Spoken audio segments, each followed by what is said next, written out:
Amigas y amigos, buenas tardes.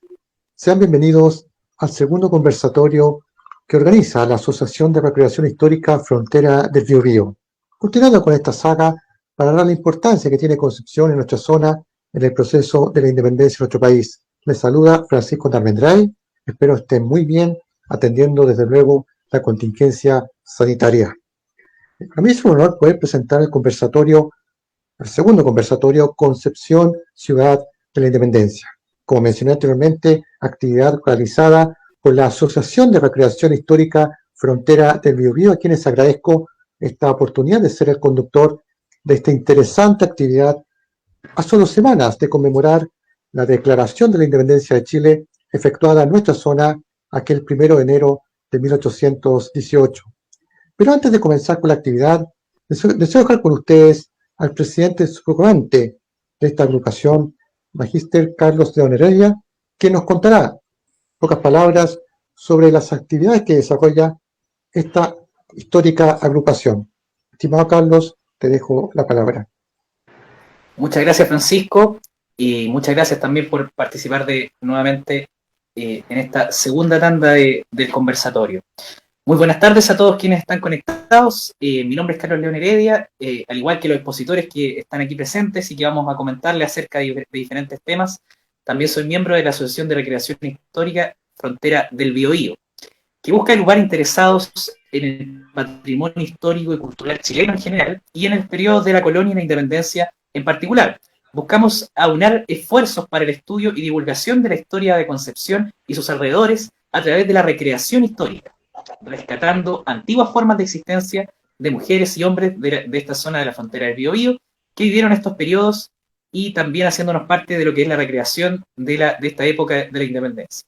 La recreación histórica, como explicara Fernando Valle, también compañero de recreación en el primer conversatorio, busca reconstruir una época respetando su indumentaria, equipo, portado por las diversas unidades y las personas de época, respetando elementos también como la materialidad, buscando acercarse lo más mayor posible para recrear esta época, sirviendo también como una suerte como de pedagogía. Esto se realiza con un fin pedagógico para, obviamente, exponer cómo era una época en específico y con sus luces y sombras prácticamente, con sus diferentes bemoles.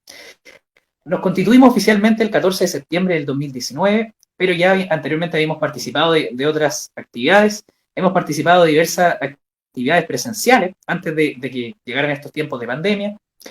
Participamos, por ejemplo, en recordar una de las últimas actividades presenciales que realizamos, la conmemoración del combate de San Pedro, ocurrió en el contexto de la Guerra Muerte.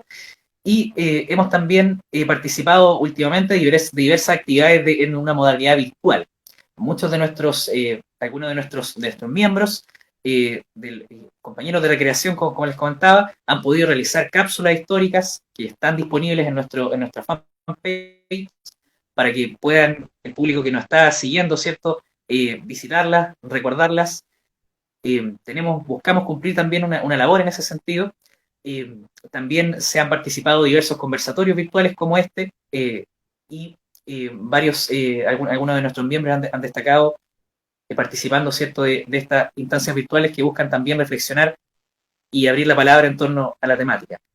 Particularmente hoy vengo, ¿cierto?, a exponer acerca de los milicianos, que es el personaje, es justamente la tropa a quien estoy representando en esta ocasión, y más adelante les voy a especificar sobre este tema, así que ahora, Francisco, te dejo nuevamente para que puedas dar la palabra al siguiente expositor. Muchas gracias, estimado Carlos. Es muy importante lo que ustedes realizan como agrupación, así que reitero mis agradecimientos por ser parte de este conversatorio de la conducción. Pues bien, pasemos ahora a las exposiciones. Les recordamos a las expositoras y expositores de este conversatorio que hay un tiempo de 15 minutos, cada una, y posteriormente vamos a dejar un espacio para que nuestras amigas y amigos que están en este minuto conectados y que se están sumando, a quienes agradecemos su sintonía, puedan participar en una ronda de preguntas. Pues bien, pasemos a la primera exposición. Expondrá el académico doctor Juan Eduardo Mendoza Pinto con su ponencia titulada Lo que no sabes del prócer José Miguel Carrera Verdugo. Juan Eduardo Mendoza Pinto es doctor en estudios americanos, mención estudios internacionales de la Universidad de Santiago de Chile. Además, es profesor en pre y posgrado del Departamento de Historia de la Universidad de Concepción. Además, en dicho departamento efectúa clases de geopolítica y relaciones internacionales en un curso de la historia de la guerra. Estimado profesor Juan Eduardo, tiene usted la palabra. Bien, muchas gracias. Primero, saludar a todos los presentes. Es un agrado estar precisamente con Karen, con Diego, que conozco hace mucho tiempo, cuando eran estudiantes de la Universidad de Concepción, ya, y también con Carlos, ¿verdad? Y agradecer, ¿verdad? Siempre tu buena predisposición, Francisco, para apoyar estos temas. Voy a compartir una pantalla para que podamos ver algunas imágenes. Ahí. Tú me dices si se puede ir viendo, si se ve.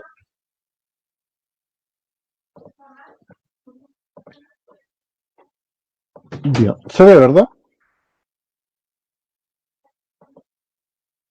Bueno, más que nada, ¿verdad? Lo que quiero comentar es que en la educación chilena la figura de José Miguel Carrera por lo general aparece como en un periodo muy restringido de tiempo y se ignoran aspectos, ¿verdad?, de su vida, por ejemplo, antes de llegar a Chile y sobre todo después del desastre de Rancagua, ya que da la impresión que el personaje, ¿verdad?, luego del desastre de Rancagua desaparece, ¿verdad?, de la esfera de la literatura histórica, ¿ya? Y no tenemos más antecedentes.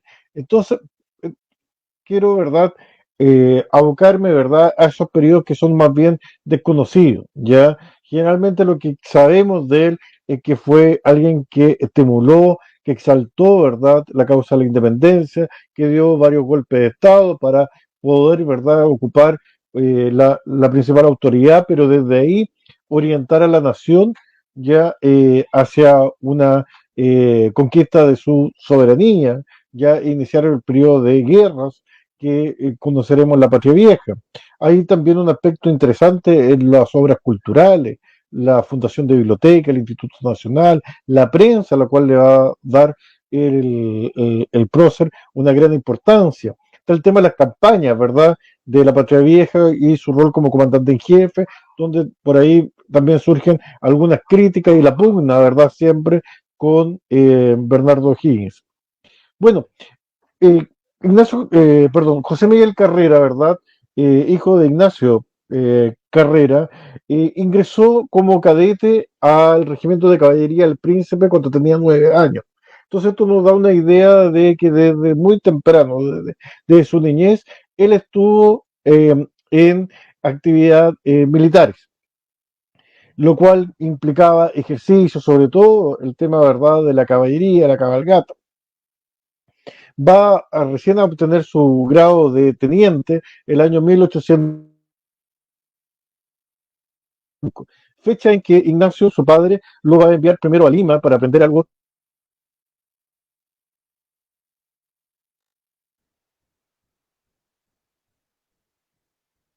responsabilizar, y luego en 1806 parte.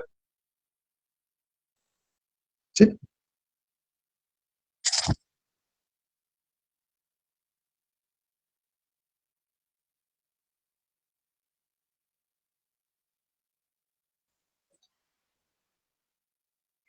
José Miguel Carrera formó parte, se enroló en el regimiento de caballería de Madrid, al mando de un famoso general, Manuel Freire de Andrade y Armijo, el duque de Alburquerque.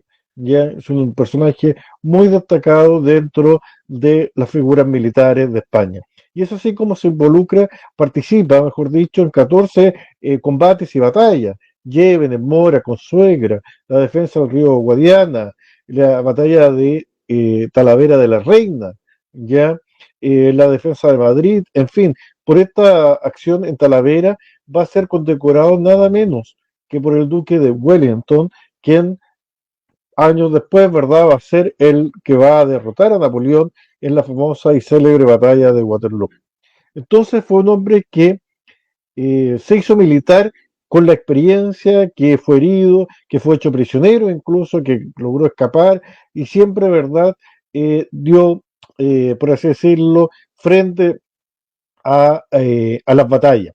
Después estuvo en otra unidad que fue los Húsares de Farnesio, una unidad que hasta el día de hoy existe en España, que es de gran prestigio, ya, ya con el grado de capitán. Es ahí donde es herido en la batalla de Ocaña, y gracias a un chileno residente en Cádiz, Agustín Errázuriz, logra entonces curar sus heridas y regresar después a Chile. Comienza a tener noticias desde Chile, precisamente cuando le llega su ascenso a sargento mayor de los Húsares de Galicia, y él opta por volver a Chile, pide un permiso, de hecho, al ayuntamiento militar para poder regresar, dado la condición, ¿verdad?, de enfermedad de su padre, lo dice para poder regresar a Chile. Y cuando llega a Chile, ya lo que sabemos, va a estar muy de lleno en todo lo que van a ser las luchas internas del bando más exaltado, donde están los 800 de la Reina, donde está desde Concepción Martínez de Rosa, y a todo esto entonces Carrera ya va a tomar partido, va a formar parte de alguna junta y de gobierno, ¿ya? Y va a dar en 3 meses un impulso decisivo a la causa de la independencia. Esto lo hace en compañía de sus hermanos. Aquí hay que señalar que Javiera Carrera, que era la hermana mayor, era de los 4 hermanos la que tenía una clara idea sobre la lucha que debía dar Chile para su independencia. También lo acompaña su hermano Juan José y Luis Carrera. Algo que se conoce de su obra es la Constitución Política de 1811, de 1812, perdón, que es un ensayo provisional donde se puede observar que hay un velado, ¿verdad?, interés de una independencia. Lo dice en el artículo 1, cuando señala que la religión católica y apostólica es y será la de Chile, y omite la palabra romana, que tiene que ver con la sede, ¿verdad?, en el Vaticano. También cuando señala que en el artículo 3 que el rey eh, Fernando VII es el rey legítimo y que una junta superior gobernará en su nombre, pero luego en el artículo 5 señala que ningún decreto, providencia u orden que emane desde el exterior será respetada en Chile. Crea los símbolos nacionales, la primera bandera, la inclusión de un escudo donde, como ustedes pueden observar, están representados por 2 imágenes, ¿verdad?, del pueblo mapuche. En otras palabras, O'Higgins nos va a dar, Carrera nos va a dar ya la noción de patria, la noción de nación a través de la creación de los símbolos nacionales. Y él, por lo que podemos también ver en sus obras de educación, aspiraba a una sociedad igualitaria. Para eso era muy importante el tema de la educación a través del periodismo, de la difusión de la idea, la creación de un instituto nacional, ya es decir, de un centro educativo republicano, la Biblioteca Nacional, y obliga a los conventos también a dar formación por igual a hombres y mujeres. Es decir, siendo él un aristócrata, ya una persona que había tenido una condición social privilegiada, se separa de eso para conformar, ¿verdad?, una sociedad mucho más integral. Y en ese sentido es lo que yo creo, ¿verdad?, hizo que Carrera fuera un personaje popular y querido por el pueblo. Luego, el rol de comandante en jefe, que aquí abordarán por el tiempo en forma muy acotada. Quiero también señalar que además de ser el organizador y primer comandante del Ejército de Chile, también realizó las primeras acciones para contratar 2 naves, la fragata Perla y el bergantín Potrillo, que estarán al servicio de Chile, porque entendía que debía proteger las costas, que tenía que proteger nuestro mar, sobre todo de la incursión y de la invasión que vendrán desde el Virreinato del Perú. Lamentablemente en esta suerte no tendrá mucho éxito, pero hay que señalarlo como antecedente. Luego tenemos lo que va a ser el periodo de la Patria Vieja, las luchas que se libran fundamentalmente entre el río Maule y el Biobío, es decir, de esta zona de Concepción es donde se libra la mayor cantidad de los combates y batallas de la Patria Vieja. Yerbas Buenas, San Carlos, El Roble, El Quilo, Membrillar. Solamente Rancagua y posteriormente será Chacabuco y Maipú en la Patria Nueva, grandes batallas que ocurren, ¿verdad?, fuera de este espacio que he señalado entre el Maule y el Biobío. Precisamente aquí es donde quiero empezar a entrar con más detalles sobre la vida del prócer José Miguel Carrera, porque la historiografía muestra como que después del desastre de Rancagua, ya el protagonismo lo toma San Martín y lo toma O'Higgins. Pero ¿qué pasa con José Miguel? Ya él es el último en llegar a Cuyo, antes ya había llegado O'Higgins y había hablado con San Martín, él llega con su familia, él protege la retaguardia de la gente que está exiliándose hacia la ciudad de Mendoza, y como sabemos va a ser tratado en forma muy fría por el gobernador José de San Martín, hombre que venía de la guerra del Alto Perú, donde no había tenido un éxito muy brillante, por el contrario, ¿ya? Esta antipatía, ¿verdad? Porque lo primero que quiere es volver a Chile y armar un ejército para llegar a Chile a través del norte y de ahí atacar Santiago o llegar, ¿verdad?, a ocupar Santiago. Pero San Martín no da crédito a sus planes, lo lleva eso a José Miguel a trasladarse a Buenos Aires, donde se encuentra con Carlos María de Alvear, amigo con el cual había luchado en España en esta guerra de independencia y que después será director supremo de la provincia unida del Sur.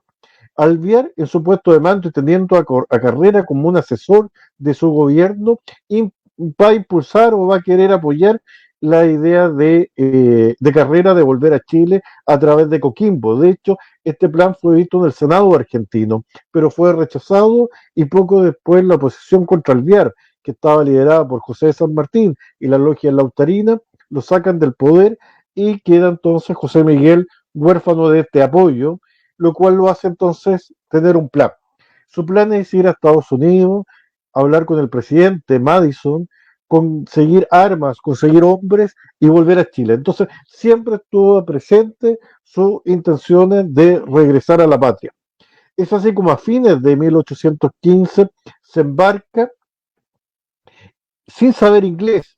Va estudiando en este viaje de 3 meses hasta que llega a Nápoles el 17 de enero de 1816, gracias a su amigo George Robert Poinsett, que había sido cónsul en el gobierno que él dirigiera, va a tener los contactos con James Monroe, que en esos momentos es secretario de Estado, después va a ser presidente también, ya, y poder tener una audiencia con el presidente Madison, ya.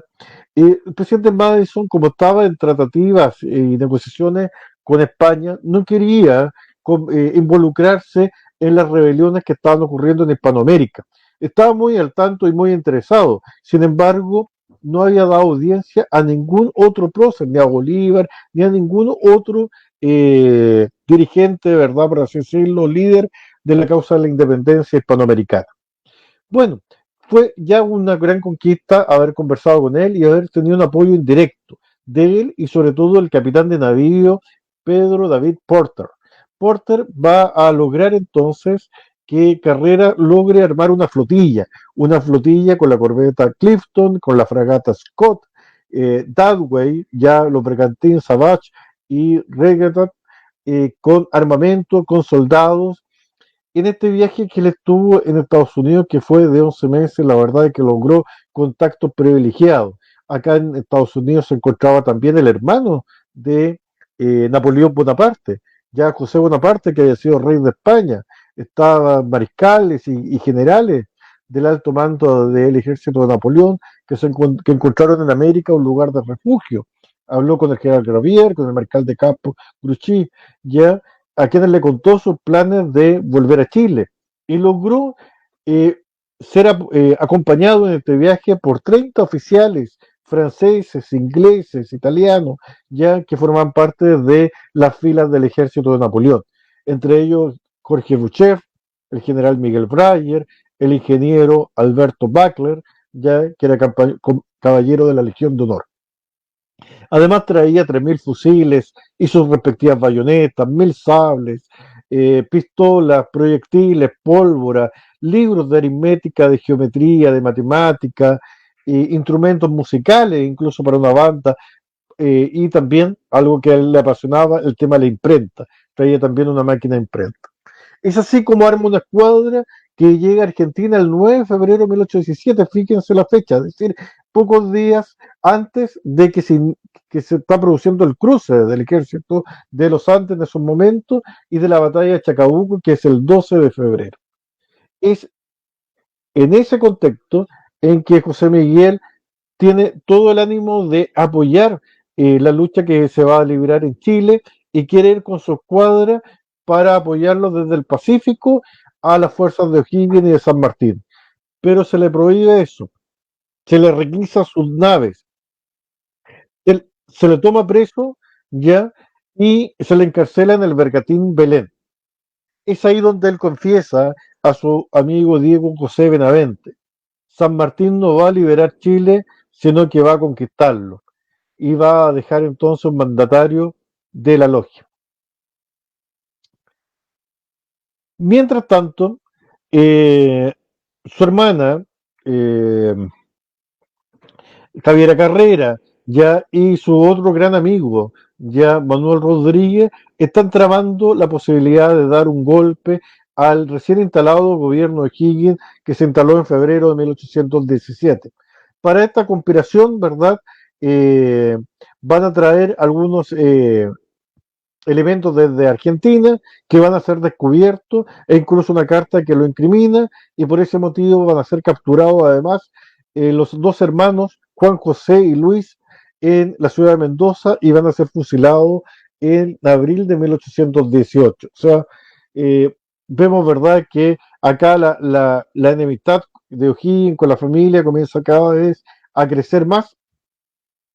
eh, Carrera desde Montevideo hace un llamado, un manifiesto al pueblo chileno, y también busca de liberarse, dice él, de la tiranía de O'Higgins. Ya todo esto, ¿verdad?, en un periodo en que todavía no se consolidaba la independencia de Chile, porque, como sabemos, ¿verdad?, en 1817 se siguió librando la guerra acá en el sur, ya iniciado el año 1818, el 1 de enero, con la declaración de independencia aquí en la zona, ¿verdad?, en Murillo de Perales, en Talcahuano. La libertad y la independencia de Chile no estaba asegurado. Es más, viene con las tropas de Osorio por así, un retroceso, ¿verdad?, donde en Cacharrayada O'Higgins va a ser herido e incluso algunos lo dan por muerto. Es ahí donde, recordemos, aparece la figura de Manuel Rodríguez, intentando, ¿verdad?, tomar el control y llamando a los ciudadanos que aún tenemos patria para seguir defendiendo a Chile y no y evitar, mejor dicho, que la gente se exiliara a Mendoza.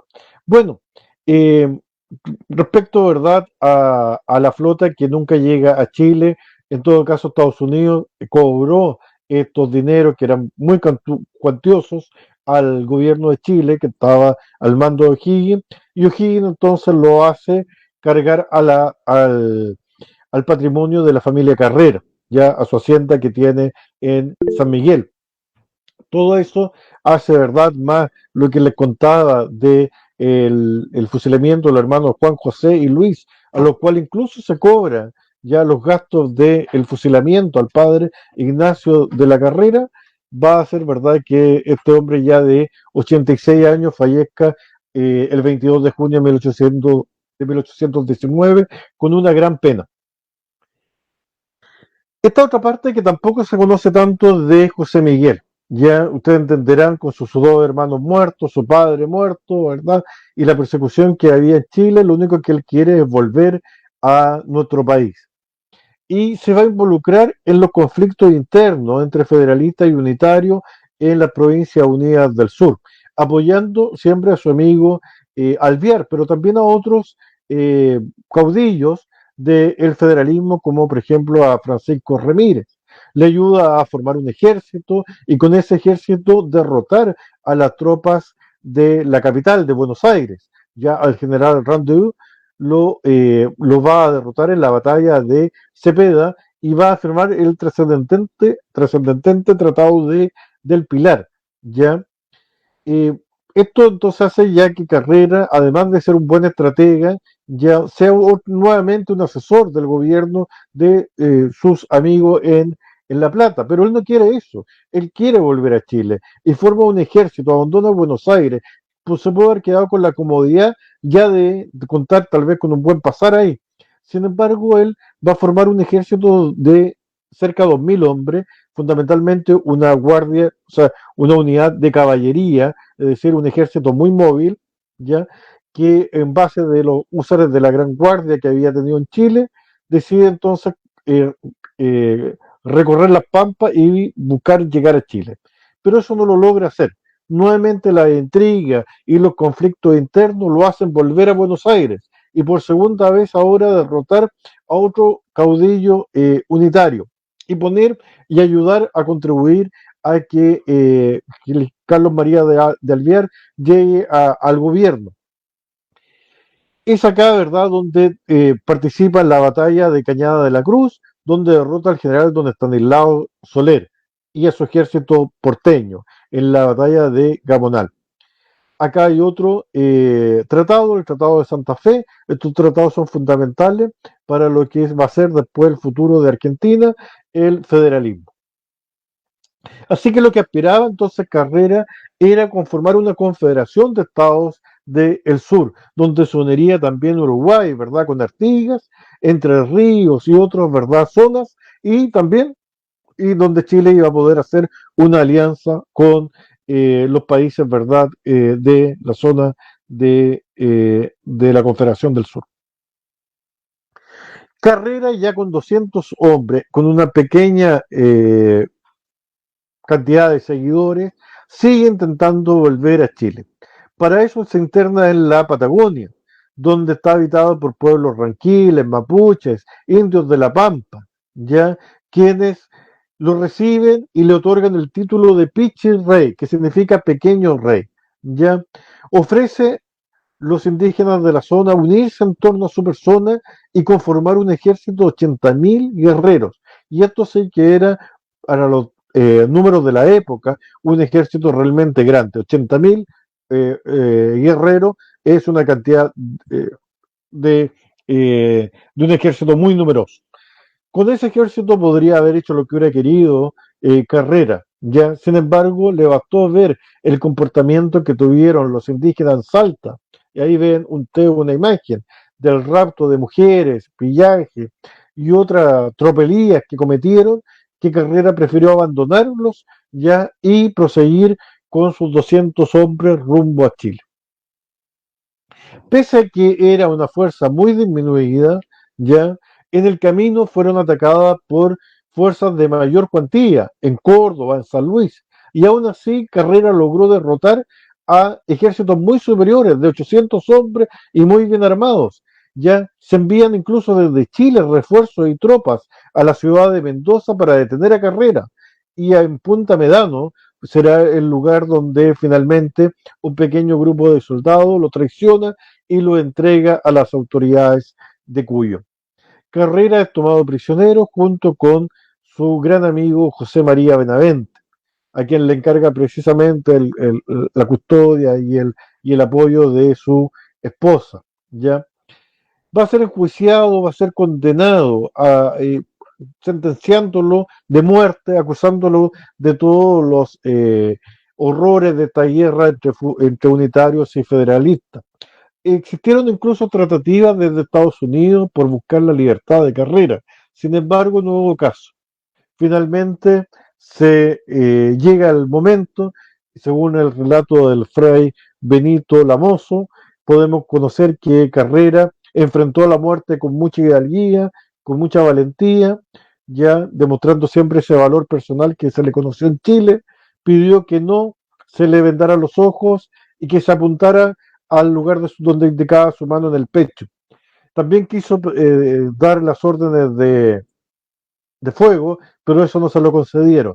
Muere de pie, muere gritando que moría por la libertad de América, ya, y su cuerpo, para los que desconozcan esta parte de la historia, va a ser mutilado.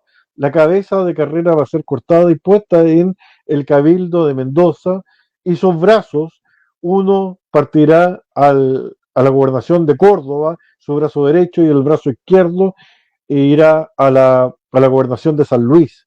¿Ya? Se acostumbraba en esa época esta especie de mutilación, que era una forma de generar terror y sobre todo generar, ¿verdad?, una advertencia a quienes quisieran seguirlo. Pero bueno, Carrera entonces eh, termina, ¿verdad?, su vida sin lograr, ¿verdad?, volver a Chile, sin lograr siquiera conocer y vivir de la vida familiar de sus hijos. De hecho, al único hijo varón, José Miguel Carrera Fontecilla, no lo logra, no lo conoce, ya, no logra verlo, ya, y este José Miguel Carrera Fontecilla será el padre de el héroe de la Concepción, Ignacio Guerrero Pinto, ya, personaje que es muy importante en nuestra historia y que la Concepción recordó precisamente a su abuelo, ¿verdad?, que estaba en una estatua presente en la Alameda, que no es esta que está acá, que hoy día en la Alameda. Podemos ver que se ha ido corrigiendo un poco este tema, ya entre O'Higgins y Carrino. Creo que no es necesario seguir ahondando más en una división. Y fue muy positivo en septiembre del 2010 que se juntaran en la Alameda ya la estatua de Carrera con la de O'Higgins, viendo un símbolo, ¿verdad?, de unidad, ¿ya?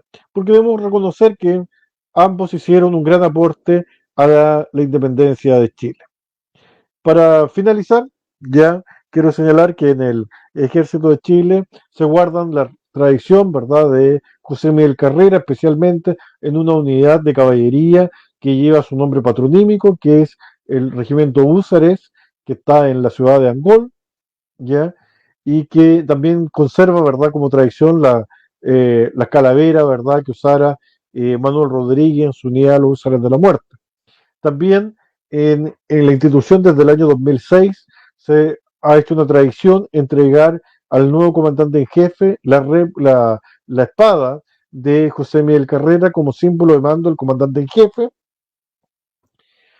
Y finalmente, en el caso de la Armada, hoy día tenemos, ¿verdad?, una unidad importante, un submarino que es que lleva el nombre de Carrera. Ya el SS-22 Carrera y está el SS-21 O'Higgins, con lo cual se le rinde un tributo a dos padres de la patria importante, ya, y que hay que señalarlo, en el caso de la Armada es primera vez que se le pone el nombre de Carrera a una embarcación de guerra.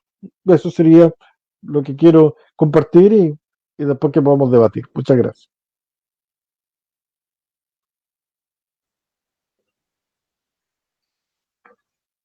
Bien, muchas gracias, profesor Juan Eduardo Mendoza, por su interesante ponencia sobre la figura de José Miguel Carrera en el marco del proceso de emancipación nacional y su contribución, por cierto, a toda la lucha por la independencia de Chile. Queremos agradecer, antes de pasar a la siguiente exposición, agradecer a nuestras amigas y amigos que se están sumando a este conversatorio, el segundo de esta saga sobre Concepción, Ciudad de la Independencia, actividad organizada por la Asociación de Recreación Histórica Frontera del Biobío. Espero estén muy bien en sus domicilios, haciendo la cuarentena, disfrutando de esta interesante charla.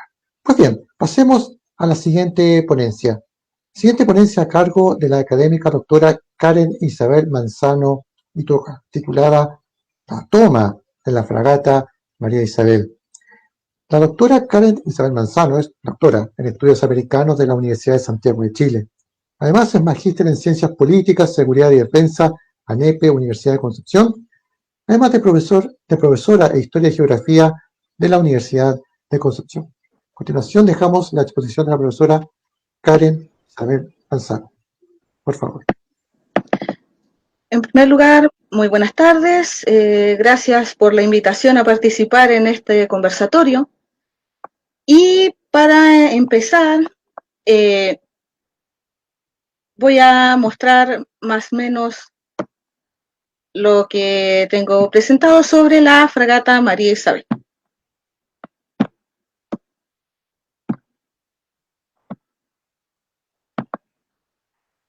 En primer lugar, habría que decir de que el tema de la fragata María Isabel es un tema poco conocido para la zona principalmente, porque no es tan recordado, a pesar de que existen algunas ceremonias en Talcahuano, y no es de tanto comunicación de decir de qué ha pasado con la fragata específicamente.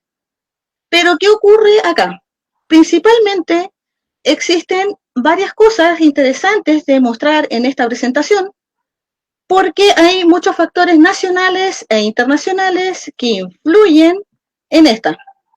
En primer lugar, la toma de la fragata María Isabel se produce al inicio de la independencia, cuando poco después de la batalla de Maipú se hizo necesario trabajar en la formación de una escuadra para proteger a Chile de una posible incursión española, que ya se estaba viendo como algo muy factible. ¿Qué había ocurrido? Que cuando se produce esta situación, cuando se produce esta situación del inicio de la independencia, ya era una posibilidad cierta de que hubiera una invasión, entonces se lanza una posible situación de defensa a partir de armar una armada que tuviera algunos barcos suficientes como para realizarla. Sin embargo, aquí habían varios problemas. En primer lugar, como todos sabemos, luego de la independencia, no habían muchos recursos para realizar esta compra de barcos. Pero también existían otros problemas como la implementación y porque sobre todo luego de la batalla de Maipú, los realistas se habían refugiado en la zona sur. Entonces también había un punto importante de posibilidades de defensa del territorio que incluían una zona bastante cercana al centro que se había liberado. Posteriormente, aquí es en donde se produce un tema de un componente internacional bastante relevante. ¿Qué ocurre acá? Principalmente en España, efectivamente se estaba organizando una expedición que pasa a ser la expedición del Mar del Sur, algunos historiadores la llaman así, y que consiste principalmente en una expedición de castigo hacia las zonas que se habían liberado recientemente y que fueran enviadas tanto a Chile como a Perú, ya que se calculaba de que Perú podía ser el siguiente paso para liberar. Sin embargo, este componente internacional estaba muy marcado en esa época por lo que había ocurrido tras la derrota de Napoleón, ya que las dos potencias más importantes de Europa se habían constituido, tanto Gran Bretaña como Rusia, y España había quedado muy al debe en la situación. Había sido invadida, había terminado de expulsar a Napoleón, pero había perdido la mayor parte de su flota en las continuas guerras con Inglaterra. ¿Y qué había ocurrido finalmente? Que necesitaba sí o sí nuevos barcos. Es aquí donde surge esta idea de que hasta el día de hoy se conoce como el dilema de los barcos rusos.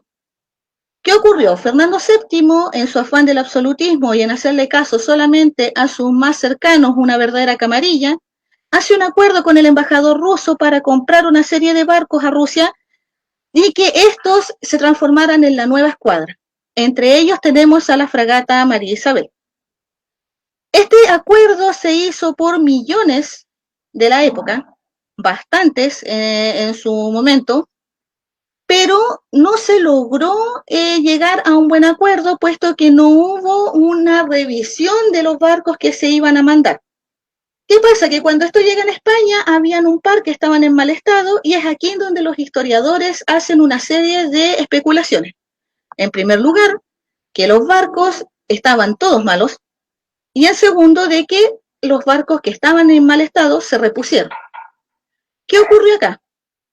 Que bajo esas circunstancias se lanza esta nueva expedición, y esta expedición se viene directamente a América, pero en las Islas Canarias el comandante de la expedición enferma y es cambiado por el teniente de navío Dionisio Capaz, que va a ser muy relevante después en el combate de Talcahuano. ¿Qué ocurre acá? Esta expedición se dirige a América, pasa por muchos problemas, estaba condicionada por el tamaño de las embarcaciones. Estaba la fragata María Isabel, habían transportes más pequeños que hacían que a la larga ninguno de ellos pudiera viajar a la misma velocidad. Entonces cada uno se repartió bastante en el viaje. Uno de estos transportes, el transporte Trinidad, se rebela contra sus superiores y se va directamente a Buenos Aires e informa de esta nueva expedición a las autoridades de Argentina, en ese entonces Río de la Plata. Entonces estos informan hacia Chile. ¿Qué pasa acá? La situación lleva a que el gobierno de O'Higgins establece que algunos barcos se dirijan hacia el sur por parte del comandante Manuel Blanco Encalada, y él principalmente se va hacia la zona de Talcahuano para enfrentar a este enemigo. ¿Qué ocurre acá? Se dirigen hacia el sur principalmente con unos 3 o 4 barcos de importancia. Los más relevantes para esta acción serían el Lautaro y el San Martín, quienes deciden ingresar acá, pero antes pasando la isla Santa María para obtener alguna información de la flota española, ya que en ese lugar siempre se detenían bastantes balleneros norteamericanos y británicos. Entonces, generalmente se podía obtener información ahí. Es ahí donde se enteran de que ha pasado esta flota que va a recalar en Talcahuano y que lleva soldados también para incorporar en la defensa de la zona sur y en lo que vendría siendo los inicios de la Guerra a Muerte. Entonces, ¿qué pasa acá? Luego se dirigen a Talcahuano y se encuentran con esta fragata el 28 de octubre. El 28 de octubre se inicia este pequeño enfrentamiento cuando ellos se encuentran con esta fragata, ingresan por una de las bocas al costado de la Quiriquina, y esta fragata se encontraba cerca del puerto y empiezan a tener una serie de dificultades con respecto a esto. ¿Qué ocurre? Se hacen algunos disparos propiamente de un combate naval, pero al ver la superioridad numérica, ya que estaba el Lautaro y el San Martín contra la fragata María Isabel, el capitán, haciendo una maniobra sumamente extraña, decide disparar unos cuantos tiros y después escapar del barco. Se lanza a nado con la tripulación. Al escapar rápidamente de ahí, hace algo totalmente imprevisto, que es cortar el mando de la nave y mandarla a lo que el viento se la llevara. ¿Qué pasa acá? Acá tenemos dos visiones claramente. Una, que la nave fue a varar muy cercana a la plazoleta que hasta el día de hoy en Talcahuano se llama Plazoleta María Isabel, que está cerca del puerto. Y en ese lugar habría varado y se habría producido el combate.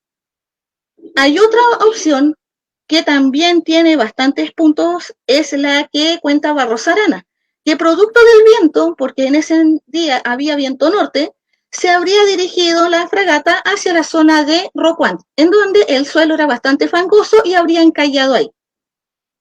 ¿Qué pasa? Que cuando la fragata encalla, los soldados escapan ahí, dejando varios enfermos que se encontraban en el barco, y entonces se decide, Blanco Encalada decide enviar tanto a sus tropas para tomarse esta nave y tratar de desbararla y llevársela para Chile, ya que en ese entonces operaba el sistema del Corso, o sea, muchas veces se ganaban estos buques a través de las acciones militares. ¿Qué ocurre? Que en esta zona principalmente se enfrentan durante todo el día y solamente se detienen en la noche a tiros entre los patriotas que llegan al barco y lo tratan de sacar y las tropas que se encontraban en los fuertes cercanos.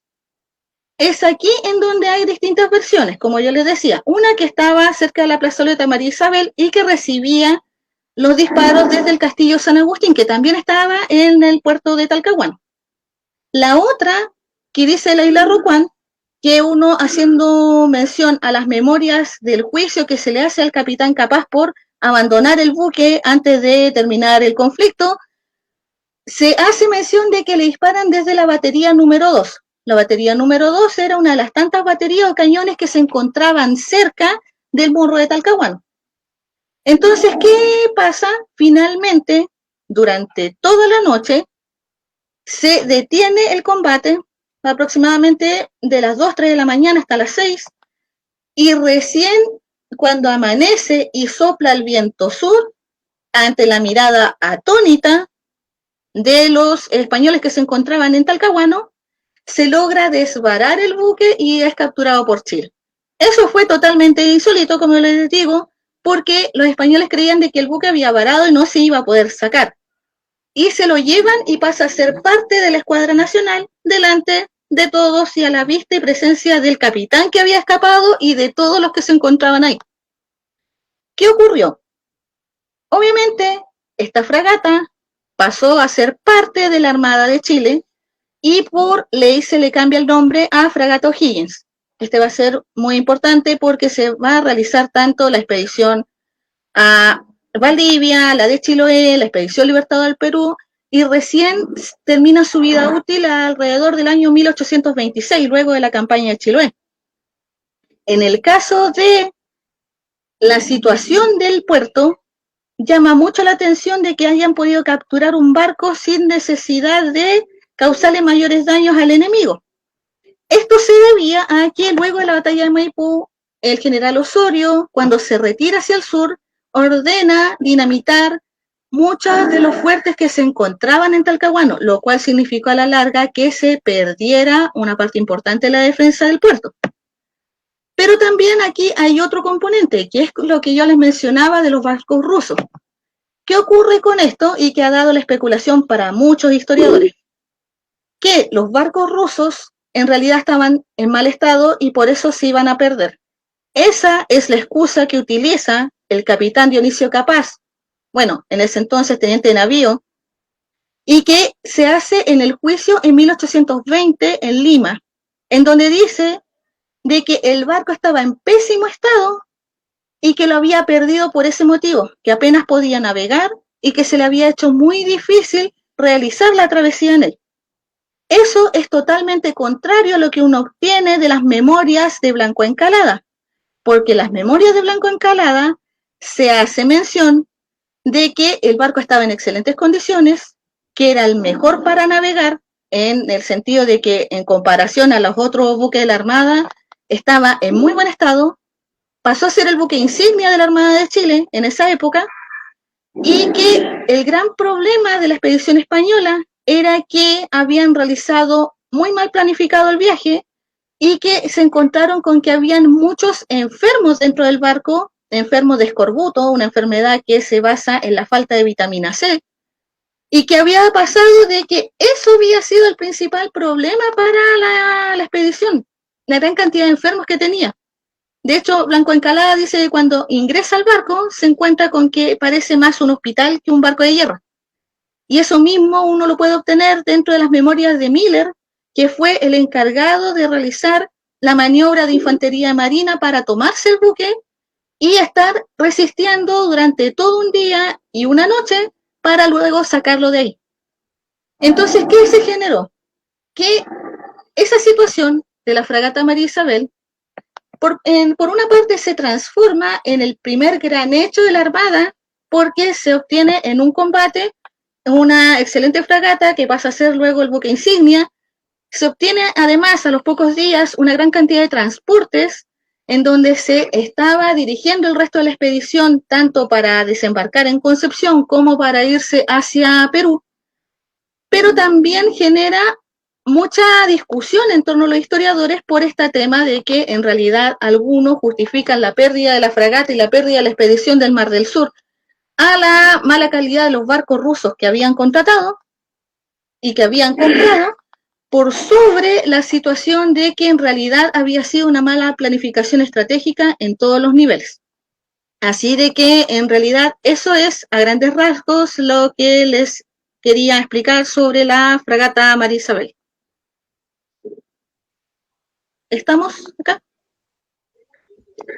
Muy bien, muchas gracias, profesora Karen Manzano, por esta interesante exposición sobre un hecho muy importante que aconteció aquí, prácticamente en las costas de nuestra zona y que por supuesto merece ser recordado. Queremos reiterar nuestros agradecimientos a las amigas y amigos que están comentando este conversatorio en vivo. Les recordamos que al final de las exposiciones vamos a tener una ronda de preguntas. Así que vayan comentando, preguntando, para que nuestras expositoras y expositores puedan después participar en esta interesante ronda. Pues bien, continuemos con la actividad. A continuación va a exponer el académico doctor Diego Jiménez Cabrera sobre los vinos en Concepción. Está interesante ese tema. Él es doctor en estudios americanos de la Universidad de Santiago de Chile. Además, magíster en estudios internacionales de la misma casa de estudios y administrador público egresado de la Universidad de Concepción. Estimado Diego, tiene la palabra.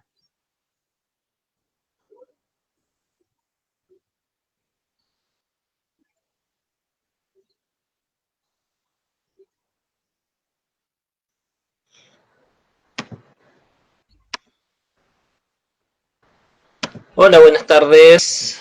En mi caso, lo que les quiero presentar es lo siguiente. Procedo a compartir pantalla.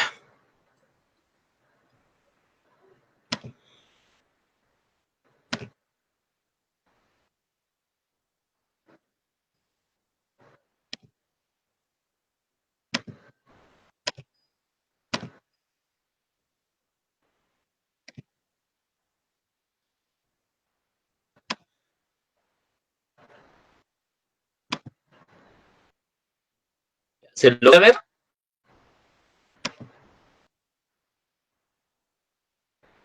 Ya, perfecto. Y lo que me interesa presentar en esta ocasión es entender cómo se construyen los vinos de la Concepción, como eran llamados en la época colonial, ¿cierto? Nosotros tenemos la idea de que a nivel convencional se presenta como un vino de excelentes cualidades, no obstante, era un vino que se solía confundir frecuentemente con los vinos del Itaca, ¿ya?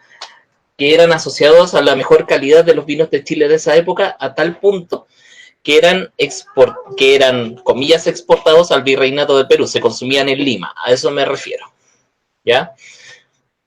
Entonces, una descripción inicial de esto, para posicionarnos en el contexto de esta época, de la época colonial específicamente, es lo que indica Miguel de Olivares a continuación. El vino es mucho y muy singular, pero el de la ciudad de Concepción no es solo es de mejor calidad que los más de Chile y de toda la América, sino que nos reconoce ventaja a algunos de los más suaves y generosos del mundo. ¿Ya? Cuando nosotros apuntamos a esto,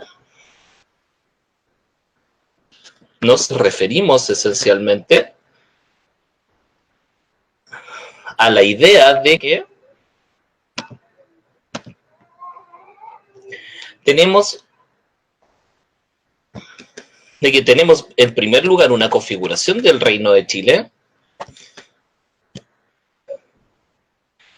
que nos indican dos tipos de cronistas. Por una parte, el cronista militar, como fue la usanza del siglo XVI y de buena parte del XVII, con un cronista más bien historiador, que se enfrenta a los acontecimientos narrados de ese punto, y obtenidos a partir de evidencia de archivo, desde una perspectiva de un conjunto de hechos dotados de historicidad por el hecho de que muchos del relato de estos autores se basan en las crónicas anteriores, entonces existe una visión continua de la historia, ¿ya? Por ende, prácticamente todos en mayor o menor medida se van a referir a la expedición de Pedro de Valdivia como es elemental, ¿cierto? Pero esto no es en un contexto aislado, sino que es en un contexto en donde en realidad existe un cruce entre dos mundos, entre los españoles y las interacciones con los araucanos, que eran definidos en el siglo XVI como el indio. Se hablaba, sí.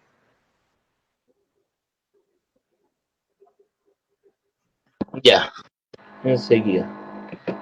Que no sé qué pasa con esto, pero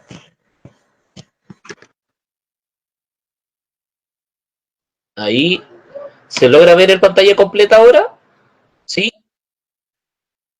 A ver, ya. entonces voy a tener que seguir con el otro porque no lo consigo del todo. Entonces, lo que nos interesa en este caso es entender que primero, esta interacción es fundamental para entender cómo se comporta el vino y qué simbología tiene, ¿ya? Es decir, el vino en este caso se convierte en un artefacto de mediación entre ambos pueblos. Es el vino un instrumento esencial para que ambos pueblos, así como libran la guerra, puedan dialogar entre ellos. Entonces, hablamos de dos elementos desde el punto de vista de productos con nombres geográficos definidos, como hay los vinos de la Concepción, que es el conocimiento tradicional y el lugar, ¿cierto? ¿Y por qué se llaman así? Esencialmente por la bahía de Concepción, que era el puerto de entrada y de salida, tanto de gente como del vino, y este vino era el posicionado por una parte en Buenos Aires, cuando el camino se hacía por tierra, y cuando se hacía por mar, en Lima. Entonces, nosotros hablamos, las primeras crónicas, especialmente la de Mariño de Lovera, empieza a ser un punto de ruptura con esto, es el hecho de que estamos hablando de una narración escrita en historia presente. No obstante, como son numerosos años en que los autores pasan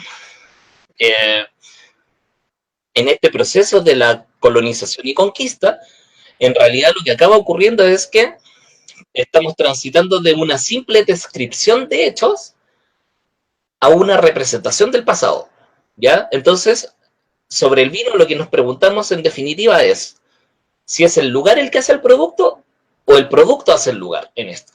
Entonces resulta que, si bien es cierto, el discurso de los cronistas no está centrado en dar de numerosísimas precisiones geográficas como indicando los puntos precisos de grados, minutos y segundos en la posición del mundo, ¿cierto?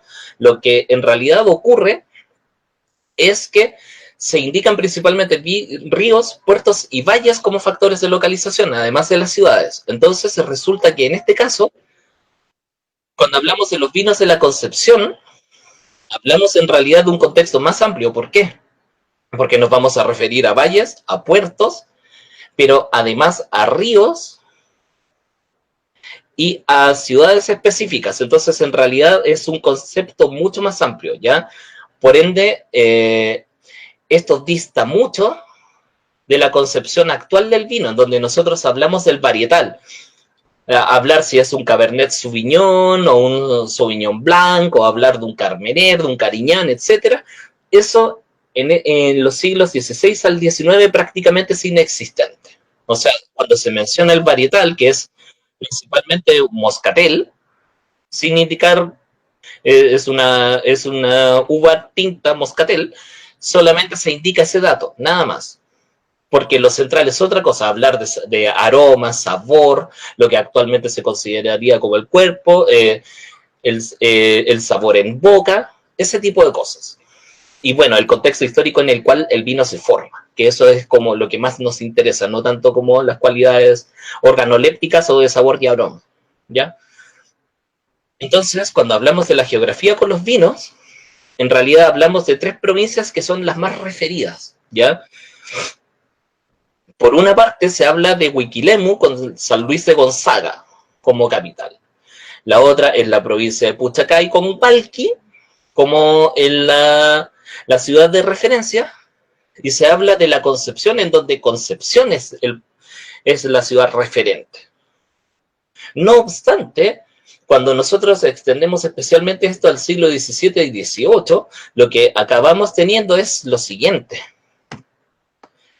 Entran en la ecuación, por una parte, el Valle del Laja, que es un valle que no es considerado, cuyos vinos no son considerados de excelencia, como lo vamos a ver más adelante, por ende, están más bien en un escalafón relativamente bajo de apreciación respecto del resto de los vinos de Concepción.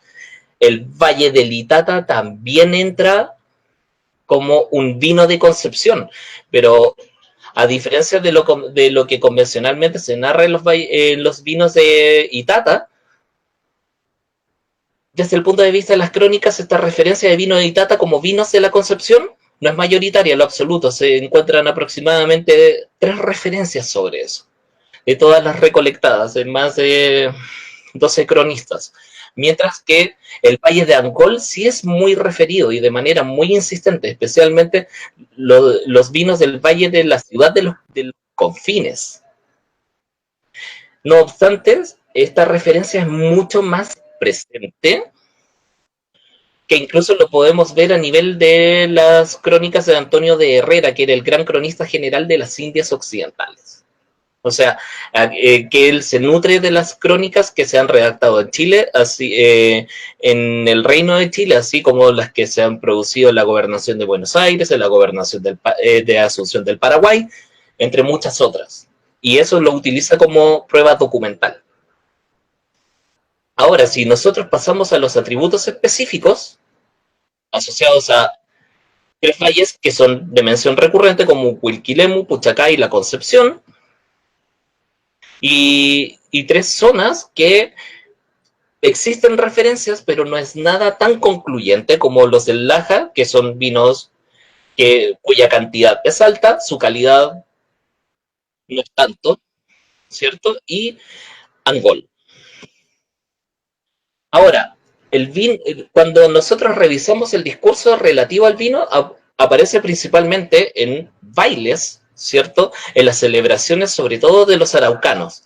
Pero ojo que desde el punto de vista de los españoles también aparecen fiestas, en convites de distintos tipos, así como la práctica de la vendimia.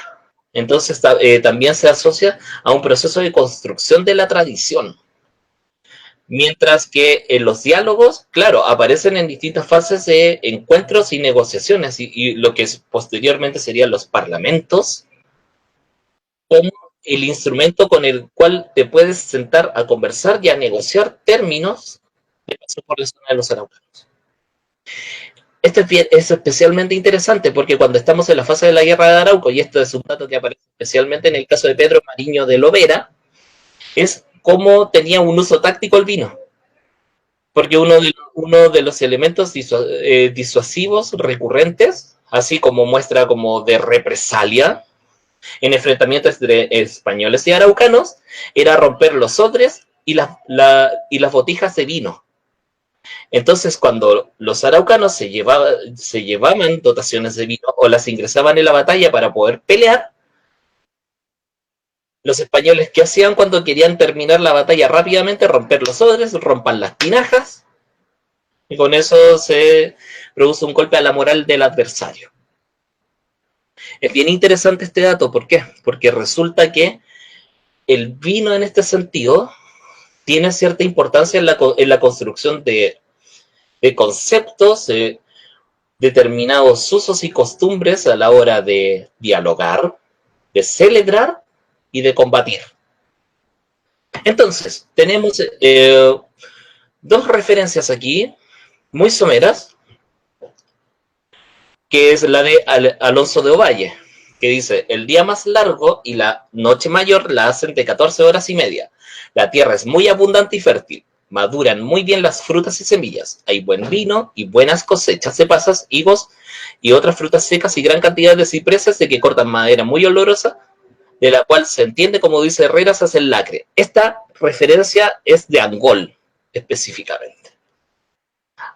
La segunda cita, que es de Miguel de Olivares, como está enfatizado la idea, es que si bien es cierto, el vino de Santiago es considerado, además de abundante, con unas características muy especiales, y especiales en el buen término, porque se destaca como rasgo positivo en el discurso, se habla del vino de la ciudad de Concepción como el de mejor calidad, y que es el referente de los vinos de Chile para toda América, y cuya cualidad es ser suave y generoso. O sea, hablamos de un vino que se bebe fácilmente, pero además que tiene una gradación alcohólica relativamente alta.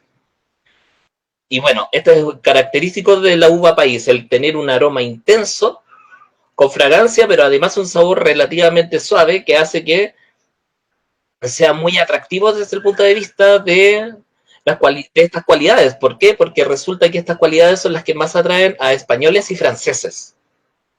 Esto ya en el siglo XVIII. Sé que el contraste del siglo XVII al XVIII en este caso es un poco fuerte, pero con esto posicionamos de que en realidad no hay un concepto tan definido, porque mientras hablamos de valles también hablamos de ciudades, pero esto de los vinos de la Concepción es un concepto más amplio que hablar de la ciudad o solo del puerto. Entonces, tenemos otra referencia a Angol de fines del siglo XVIII, que sitúa la producción del excelente vino que se transporta a la ciudad de Buenos Aires, referido como vinos del río Tolpan y los vinos de Angol. Pero esto se sitúa en un contexto más amplio en donde la discusión es describir la bahía de Concepción y describir las provincias dentro de Concepción, en general, de un modo muy, muy amplio, de tal manera de que se pueden referir los valles del río Tolpan y el valle de Angol, ¿cierto? Y que este vino se transporta a Buenos Aires para dar un signo de que este es un vino no solamente excelente, sino que además es un vino que concita el gusto de gente muy importante, es de mucho prestigio. Y por eso es que también se sitúa en la zona, desde el punto de vista de dónde están los emplazamientos de Nacimiento de San Carlos y el vado de Biobío en Negrete, es decir, se sitúa en un contexto más amplio, en donde ya podemos tener una o dos zonas más próximas a los que serían los valles de Itata, como lo indica Molina en 1788, ¿cierto? Que el valle del río Itata, que las uvas que se producen en los márgenes del río Itata producen el mejor vino de todo Chile, llamado Vino de la Concepción, por pertenecer todos aquellos viñedos a los vecinos de la expresada ciudad. Aquí ya hay cierta confusión. ¿Por qué? Porque los valles del Itata no están situados en Concepción precisamente. Estamos hablando de cuando el río en donde se emplaza Concepción es Biobío por una parte, y una parte de ella también está cerca de Andalién. Entonces ahí ya tenemos como cierta confusión conceptual en donde lleva a solapar estos elementos, pero no es que el vino del Itata sea igual a vino de Concepción. Ese es mi punto. No obstante, se sitúa en un aspecto más bien acertado, que es un vino tinto.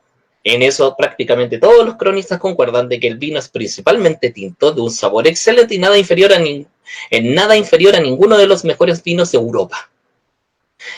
Nuevamente, esto hay que considerarlo en un contexto más amplio. ¿Por qué? Porque las crónicas generalmente se escriben con un militar y un jesuita, especialmente las del siglo XVI y las primeras del siglo XVII.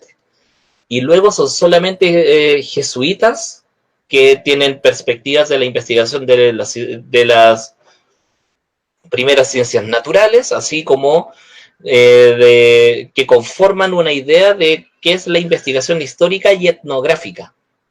Entonces, lo que ocurre con esto es bien singular, porque cuando hablamos de estos vinos, lo que nosotros hablamos como referente es que es tan bueno que no tiene ninguna diferencia con los vinos de Europa, nuevamente. ¿Y por qué? Porque estas crónicas se mandaban a Europa a posicionar en el mundo la empresa de conquista y colonización que estaba haciendo España. Ese es el punto. Entonces, tenemos nuevamente, con una referencia a la provincia del Laja, que se produce mucho vino, pero no lo hacen de la mejor calidad. Por ende, conceptualmente es como que hacen esta mención ahí como a propósito de que está cerca de los valles típicos de los vinos de la Concepción, pero en realidad la calidad no lo sitúan dentro de ese conjunto. Bueno, finalmente, como conclusión tenemos que el vino de la Concepción está identificado por puertos, por valles y ciudades, ¿ya? Entonces, la calidad de los vinos, en donde los vinos se hacen excelentemente, son Angol, Rere, Puchacay, bueno, además de Concepción, por supuesto. Ahora, el vino del Itata, especialmente, que es la confusión en la que cae el abate Molina, tendían a ser confundidos porque, además, situaban la ciudad de Concepción próximo al río Itata. Lo que no es una concepción tan precisa, dada el contexto de esos años. Otro aspecto importante para definir los vinos de la Concepción era el criterio de calidad. Entonces, pese a que el Valle del Laja era muy próximo a los valles de referencia, especialmente de de las provincias de Puchacay y Concepción, dependiendo de la época en que nos situemos, al ser vinos regulares, dejaban de ser identificados como vinos de la Concepción, por ende se sacaban de ese conjunto. Es decir, tú tienes patrones de gusto, de cualidades de fragancia, aroma, es decir, organoléptico, y un criterio geográfico. No obstante, la calidad era el diferenciador. Como Laja era un vino regular, fuera. Entonces, los atributos que se le entregan al vino de Concepción finalmente son el color, la fragancia, la suavidad, además de ser tintos. No obstante, el rasgo negativo que se les concede en las distintas crónicas es que es un vino de poca fuerza. Pero más allá de eso, este vino permitió posicionar a Concepción como un referente de la producción de vinos en toda América del Sur, y como estas crónicas llegaban a Europa y se leían ante las principales autoridades, también logró posicionarse dentro del conocimiento geográfico español que se entregó a nivel de la corte. Y eso sí que es un elemento que establece que el vino de la Concepción también estaba basado en el prestigio de quienes conocían de esta información, que eran las más altas autoridades españolas. Eso es. Muchas gracias.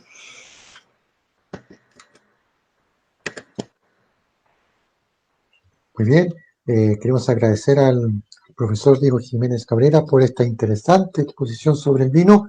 Sin duda está ligado no solamente al proceso de emancipación, sino también a la historia regional y, por cierto, del país. Muchas gracias, estimado Diego. Queremos también agradecer a quienes están sintonizando este conversatorio. Agradecemos las felicitaciones que estamos recibiendo en este momento y posteriormente, cuando termine el conversatorio, vamos a efectuar una ronda de preguntas. Bien, pasemos a la última exposición de esta entretenida actividad que nos permite reencontrarnos con la historia. Va a exponer a continuación el señor Carlos León Heredia, profesor Carlos León Heredia, magíster en Historia por la Universidad de Concepción y asistente histórico-cultural de la Galería de la Historia de Concepción. Va a exponer sobre los milicianos, tiempos de la independencia, y vemos que está con justamente un traje para poder contextualizar de mejor manera toda esta etapa. Estimado Carlos, tiene la palabra. Muchas gracias, Francisco. Efectivamente, estoy recreando un miliciano de la época, que es una de las también de las unidades que nuestra asociación y también nuestra asociación hermana de Guerra de Independencia de Chile siempre busca hacer presente en cualquiera de nuestras actividades presenciales, ya que es importante recordar que los contingentes que participaron en esta lucha de la independencia no siempre iban con su uniforme completo, no todos eran contingentes disciplinados, instruidos, armados con armamento moderno, con uniforme, todo lo contrario, en varias ocasiones y algunas veces hasta esas mismas unidades de línea también iban en un aspecto muy parecido al que, de hecho, en combate muy parecido al que estoy utilizando hoy en día.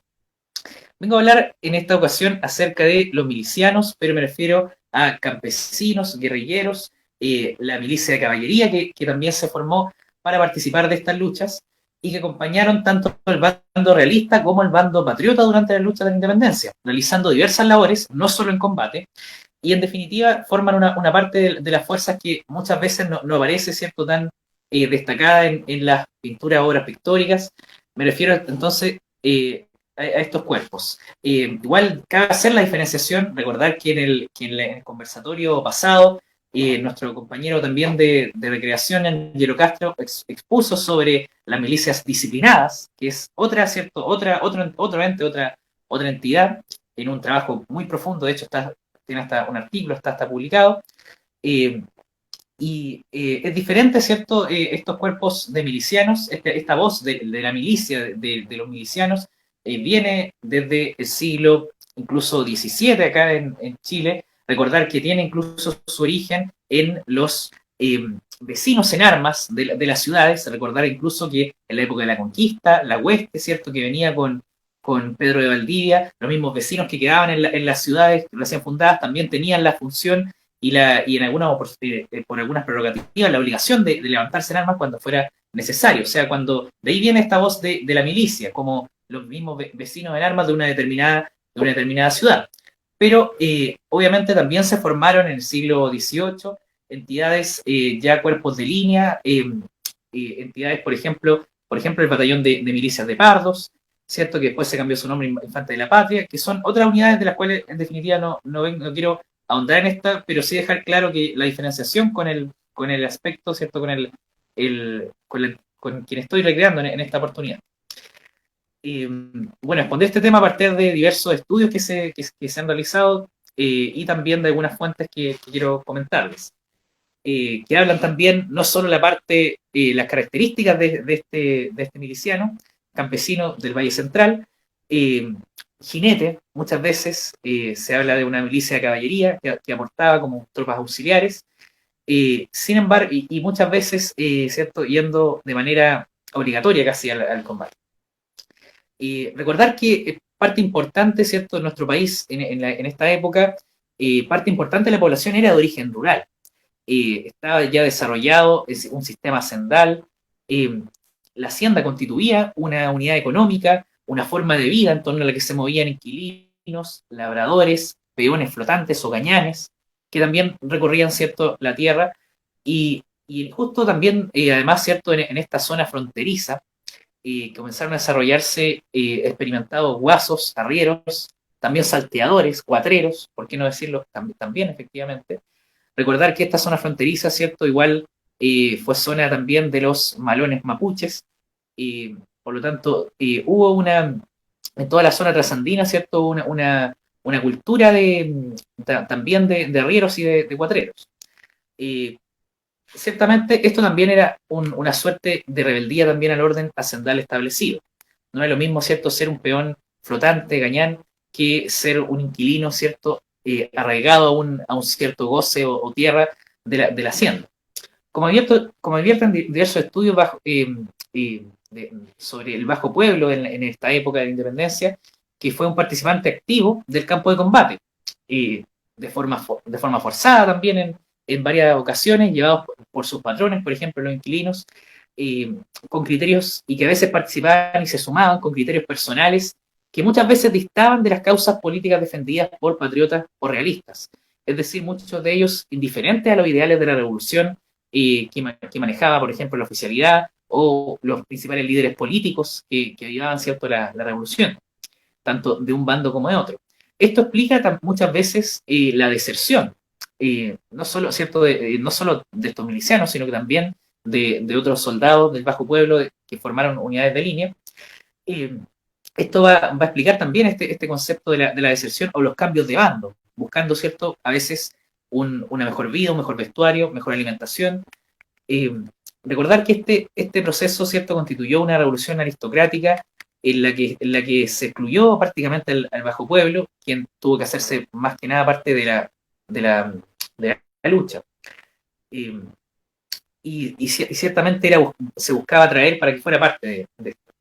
Como advierte el brigadier realista Antonio de Quintanilla en sus memorias, al describir, por ejemplo, el ejército de Antonio Pareja, que fue avanzando, ¿cierto?, hacia el norte, reclutando milicias en Rere, La Laja y Chillán, como dice en esta fuente, estos cuerpos sin disciplina, instrucción y sin más armas que una lanza de coligüe, aunque con buenos caballos, servían de confusión y desorden más que de utilidad.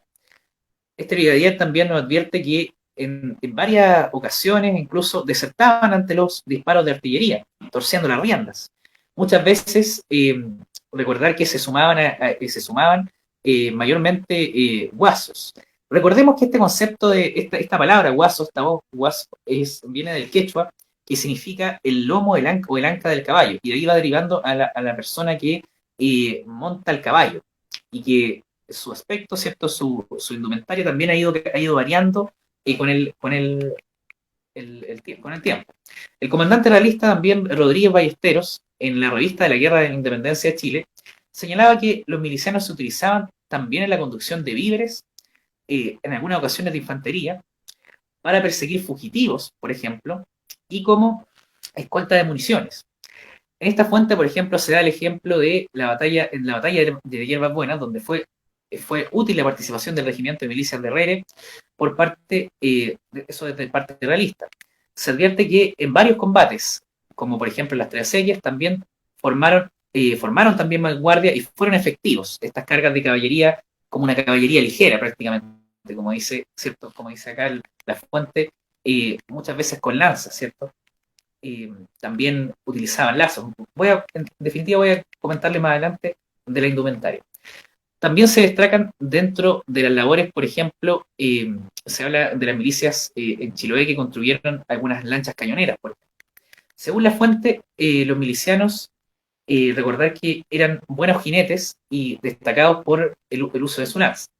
En definitiva, carecían de un uniforme de tropas de línea.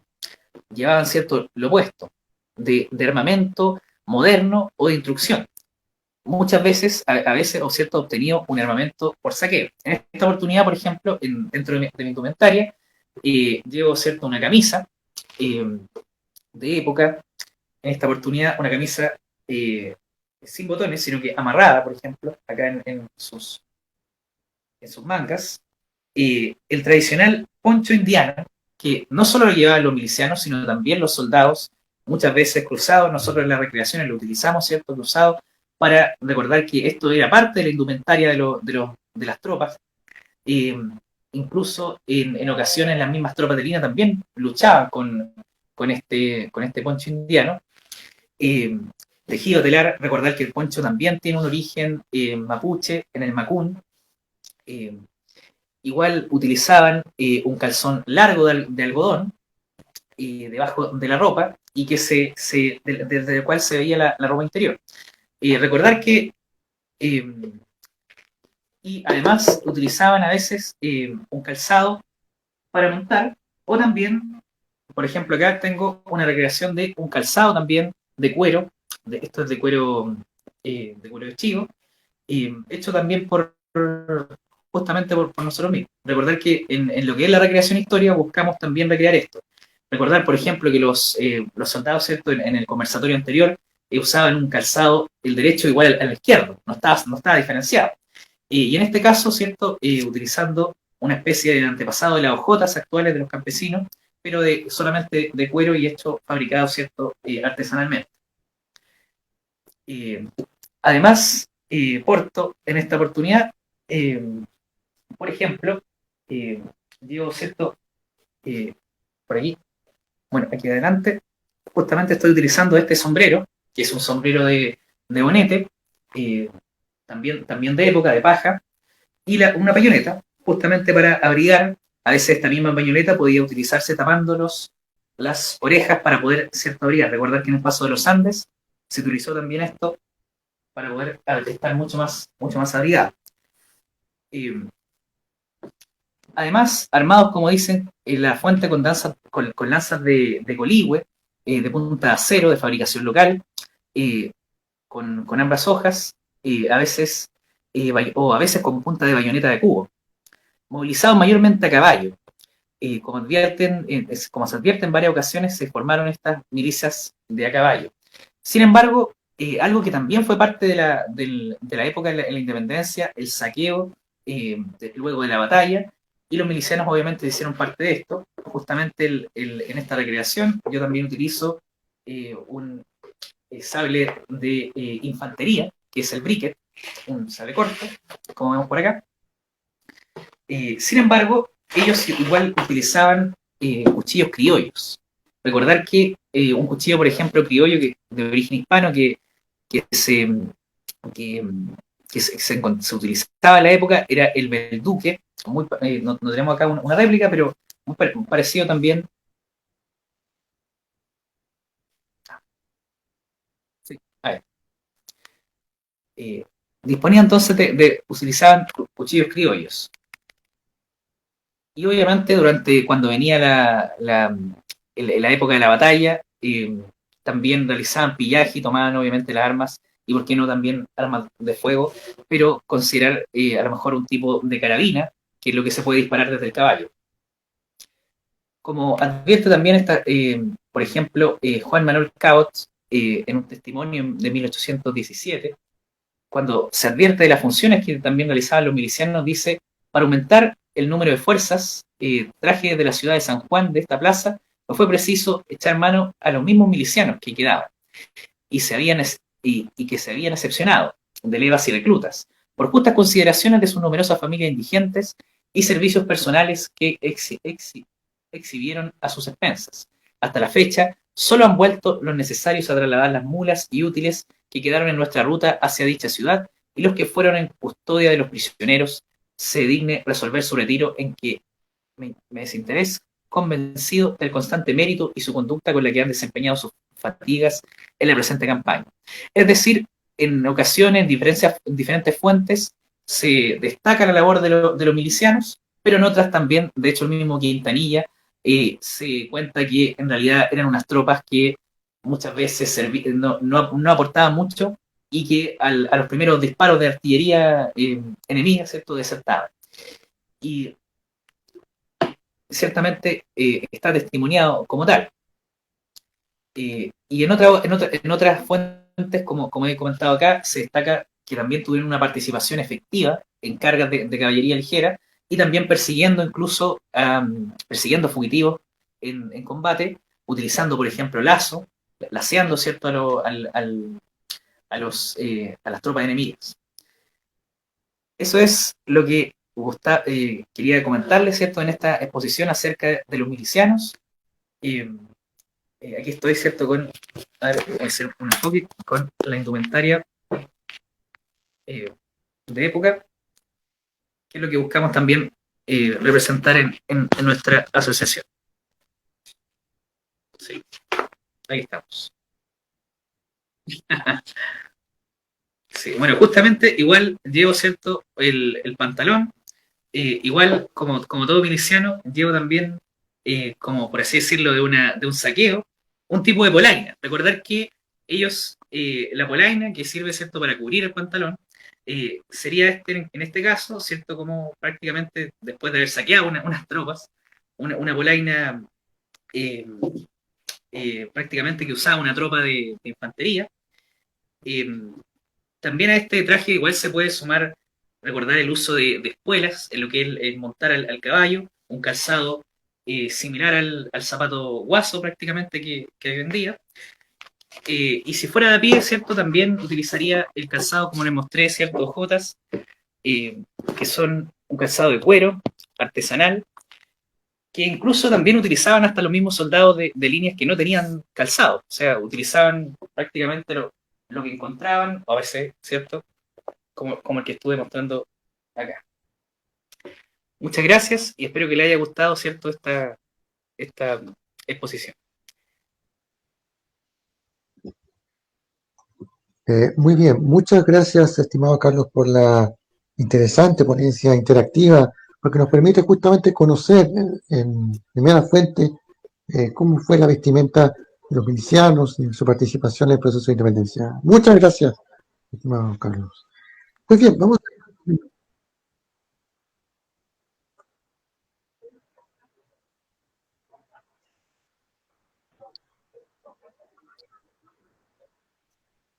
Perfecto. Muy bien, gracias, estimado. Bien, vamos a conceder unos Parece minutos súper bien, Laura. para que nuestras expositores puedan contestar algunas preguntas de nuestras amigas y amigos que están en este interesante conversatorio. Reiteramos nuestro agradecimiento, las felicitaciones que nos están dejando en los comentarios. Es un honor por toda esta exposición. Pues bien, empecemos. Pregunta para el profesor Diego Jiménez. Pregunta Sandrino Alfonso Vergara, junto con la salud y felicitaciones para la exposición. ¿Usted sabe si estaba regulada la ingesta de alcohol, vino, para los soldados durante la Guerra de Independencia? Durante la independencia se emitieron un conjunto de actos al respecto, pero orientados principalmente a controlar el comercio exterior, sobre todo en vinos y cervezas. que eso fue lo que detectamos en una investigación que hicimos en 2019, por una parte. Por otra, el vino tenía una regulación bastante laxa hasta mediados del siglo XIX aproximadamente, en donde se emite un control legal muy preciso, sobre todo por la materia impositiva y también por el control de incidentes en el espacio público. No es ese el concepto preciso, pero estando como en público, digamos. Así como también se controlaba se controlaba entre comillas vía reglamento. No es que ese control haya sido real, digamos, pero principalmente de acceso a vinos, pero en el sentido de los precios que se debían pagar por él, especialmente debido a que la calidad del agua en muchos lugares era tan mala que se prefería tomar vino. Entonces, además de que el vino, al ser una bebida altamente calórica, se tenía que emplear militarmente sí o sí. Y al ser una bebida altamente calórica, pero además de eso, como el entendimiento con los araucanos pasaba por proveer insumos para generar un intercambio razonable basado en la construcción de diálogos y posteriormente de confianzas, digamos, era necesario este instrumento. Pero así como un código preciso de cómo se debía usar un protocolo propiamente tal, no. Pero sí se emitieron reglamentos reales, sobre todo en el periodo de independencia, asociado al comercio de vino y al comercio de cerveza, sobre todo con un fortísimo control a las exportaciones, a la importación y a la exportación. Eso. Perfecto, muchas gracias, estimado Diego. Bueno, si algún expositor o expositor desea aportar algo más, sumarse, bienvenido es. Muchísimas ¿Sí? gracias. ¿Querías mencionar algo? No, todo bien. Perfecto. Eso está. Gracias. Cristóbal Riquelme Cerda, primero un saludo a todos ustedes, los felicita a todos por las exposiciones. Pregunta abierta, ¿se podría repetir el significado de la palabra guaso?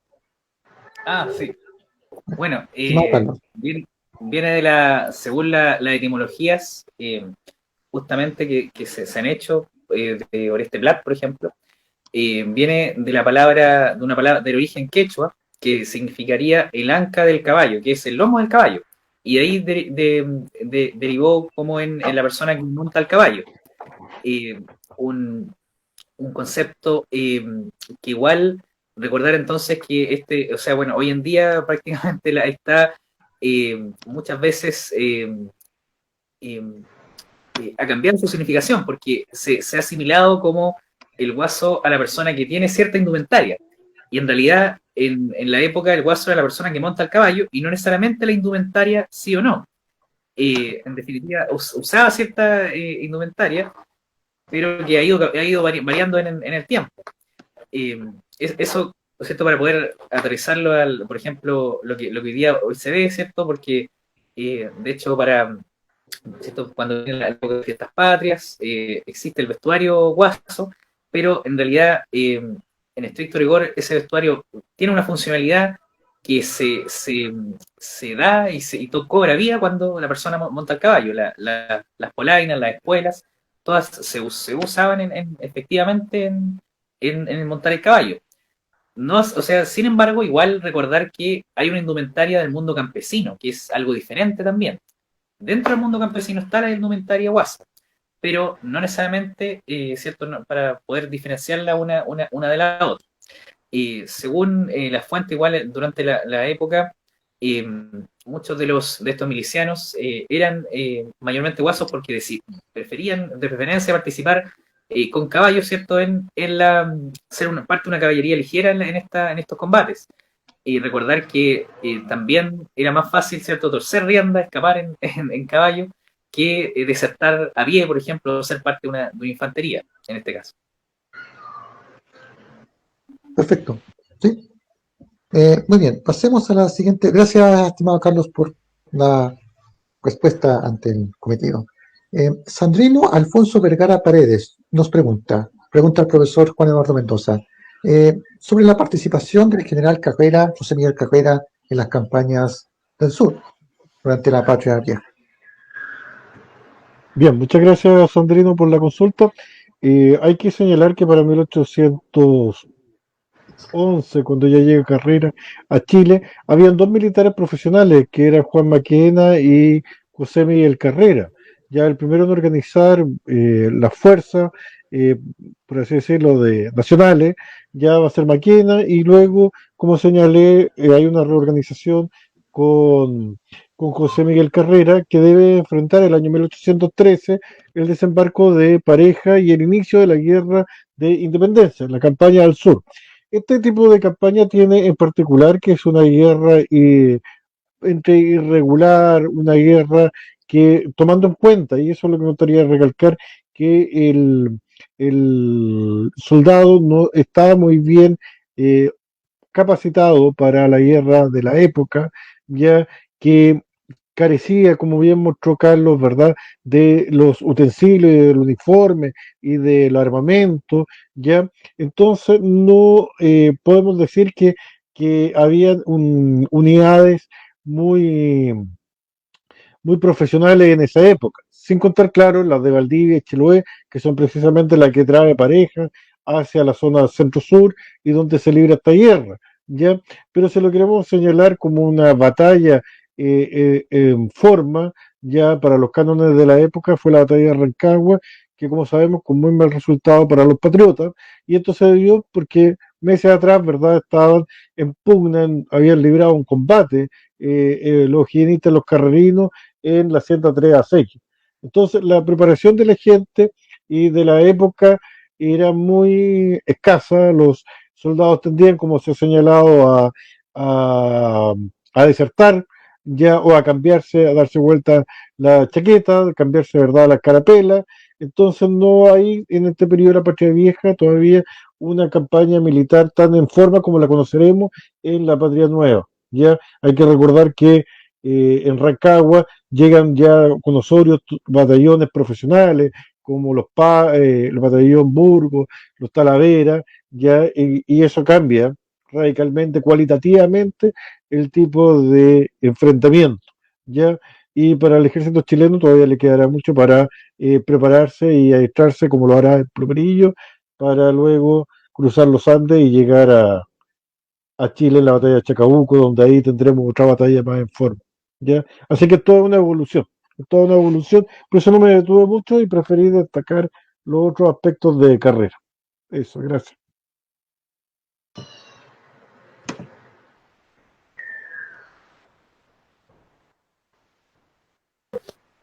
Bueno, a propósito igual de los cambios de bando, recordar, por ejemplo, que los milicianos acá sobre el sombrero llevaban las carapelas, a veces las carapelas, cierto, tricolor, en el caso del mundo patriota. En la Patria Vieja igual se utilizaba las carapelas con los colores de la primera bandera, y las carapelas rojas en el caso para diferenciarse y ser parte del mundo realista.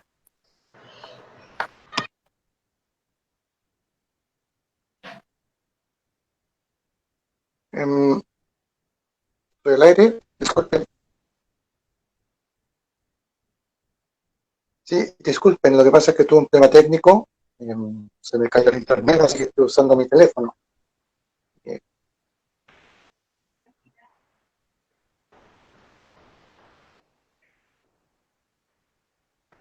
Esto ya pido disculpa el caso, tuve un problema con el internet, se me cayó, pero estoy usando internet móvil. Continuemos con las preguntas. Sandrino Alfonso Vergara pregunta nuevamente a la profesora Karen Manzano si pudiera profundizar sobre el impacto de la captura de la fragata María Isabel en el proceso de nuestra independencia. Karen. Bueno, en primer lugar, saludos a Sandrino también por su participación acá. Y acá hay muchas conclusiones relevantes luego de la toma de la fragata María Isabel.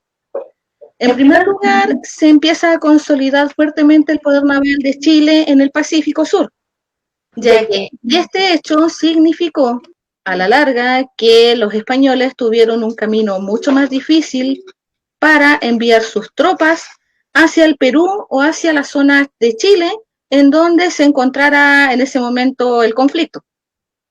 también fue muy relevante en el proceso de consolidación de esta nueva institución que era la Armada, porque hay que recordar de que en el gobierno de José Miguel Carrera se intentó realizar una armada, pero esta finalmente no tuvo buenos resultados, ya que principalmente se encontraron con que en ese periodo no se alcanzó a organizar de buena manera y rápidamente y muy pronto se encontraron con la invasión del almirante Pareja.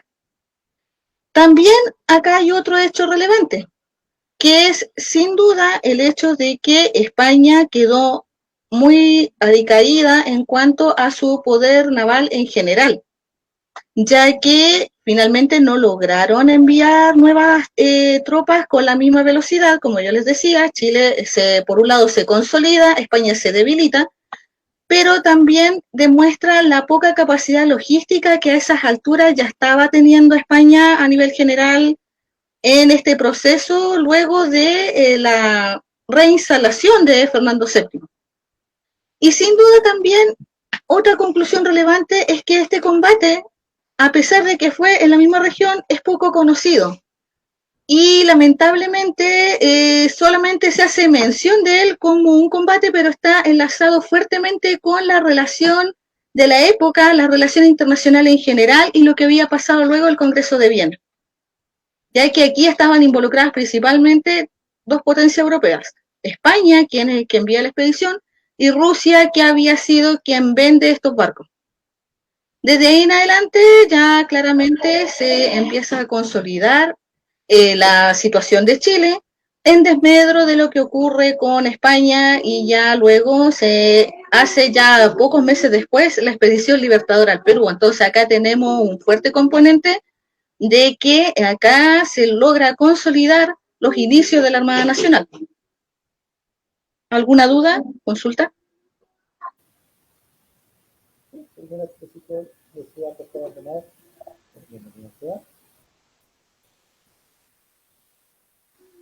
¿Está bien? Perfecto. Disculpen las molestias, tuve un problema con el internet. No, decía si algún expositor desea aportar algo más para pasar a la siguiente pregunta. Pues bien, vamos a la siguiente consulta. Esta es una consulta, debo suponer, al profesor Carlos. Mirko Reimann pregunta, ¿cuál es la diferencia entre las milicias disciplinadas y las milicias a secas? No le quedó muy claro.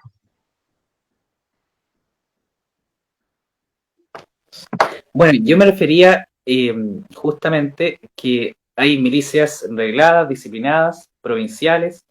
Se han hecho estudios donde se plantea la diferencia entre estas tres.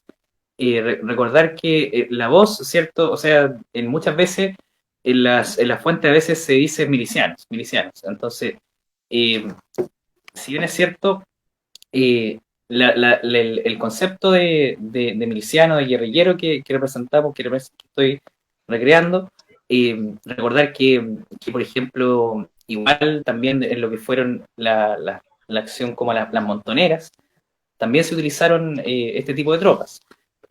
Bueno, justamente disciplinada, como dice su nombre, está disciplinada, tiene una instrucción militar, tiene un uniforme, por ejemplo, que también, de hecho, nuestro compañero Angelo Castro tiene el uniforme de la milicia, obviamente, que representa en su caso y que puso en el conversatorio anterior. Por lo tanto, tiene un uniforme, también una instrucción, tiene una oficialidad. Las milicias que hablo yo, estas milicias de caballería, muchas veces eran también dirigidas por hacendados también, que querían hacerse de cierta parte y que también lo veían con mucho orgullo, dirigir estas milicias, de milicias de caballería prácticamente de guasos, que participaban y se hacían parte de como una suerte de caballería ligera, que se hacía parte del combate. Esa es la diferencia entre una y otra. Muchas veces, ¿cierto? El bajo pueblo se sumaba, ¿cierto? A los combates, a las unidades, y era disciplinado, recibía una instrucción, recibía armamento, por ejemplo, de fuego, o sea, aprender, por ejemplo, algo que nosotros también recreamos en la asociación, que también lo hace y también lo busca enseñar nuestra asociación hermana, que es que era la Independencia de Chile, es justamente la instrucción de época, que recibían ciertos los soldados que tenían que hacerla una y otra vez, que a veces se equivocaban en los combates de todo el uso y el manejo con el mosquete, que de época, un arma en carga. Muchas veces, ¿cierto? Estas milicias no disponían, no tenían, por lo menos lo que represento yo, no disponían de esa instrucción, no tenían un uniforme, ¿cierto? Y un armamento moderno. Hay una diferencia entre unos cuerpos y otros. Creo que ahí, por lo menos, para poder aclarar la duda. Porque en el otro caso, por ejemplo, de milicias disciplinadas, tienen nombre en específico, por ejemplo, tienen una instrucción, se crea como tal, y algunas de estas se crearon antes por ejemplo, unidades que se crearon antes de la independencia, en el siglo XVIII ya, y con diferentes reformas, por ejemplo, del mismo gobernador José Manso de Velasco, también se reafirmaron, por así decirlo, esta creación de milicias. Muchas gracias, estimado Carlos, por la respuesta. Sandrino pregunta, a propósito de esto, una pregunta para ti. ¿Cuál fue la unidad miliciana más destacada durante la Guerra de Independencia en la zona de Concepción? A tu juicio. Bueno, muchas gracias, Sandrino, por la consulta. Bueno, en particular, bueno, no podría responderla así tal cual. Estoy en un proceso, por así decirlo, de revisar la fuente como tal para poder sondear también estas milicias. Han destacado, como mencioné, ¿cierto? En Yerbas Buenas, por ejemplo, las milicias de Herrere, destacaron ahí o sea, milicias de caballería de Herrere destacaron en una carga bien hecha, de manera efectiva, pero justamente también fueron efectivas, por ejemplo, en otros, recordar cuando se utilizaban de manera de guerrillas, de montoneras. Entonces, muchas veces algunas fuentes destacan su labor efectiva y otros también, en vez de decir efectivo, destacan que todo lo contrario, no eran muy aportes. No sé si igual también abro la palabra para los otros expositores por si gustan apoyar ahí para complementar la respuesta.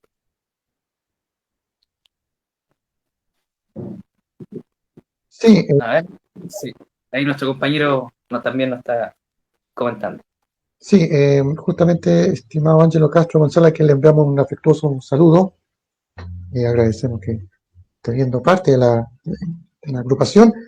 Voy a citar el comentario para que, entre todos, lo leamos. Cito: la milicia disciplinada es lo mismo que la milicia provincial. La diferencia es que constituyen un cuerpo reglado, que gozaban de fuero militar, y que en caso de guerra debían auxiliar a la tropa de línea en todo el periodo que durase el conflicto. La diferencia no pasaba por el tema del uniforme o la disciplina. Y sigue: quien reguló las milicias fue Agustín de Jáuregui. Manso de Velasco solo realizó pequeños cambios en el tema de sueldos más que nada.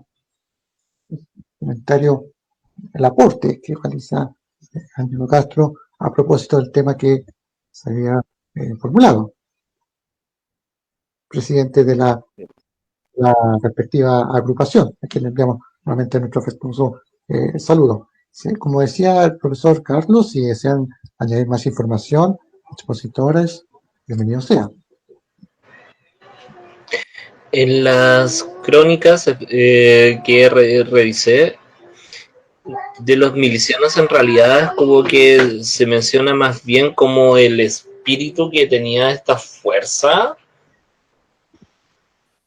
como un cuerpo que colaboró sustantivamente en el proceso, pero siempre se ensalza más como lo netamente español, y al araucano se le veía fuertemente como un inferior. Por eso es que la guerra era como tan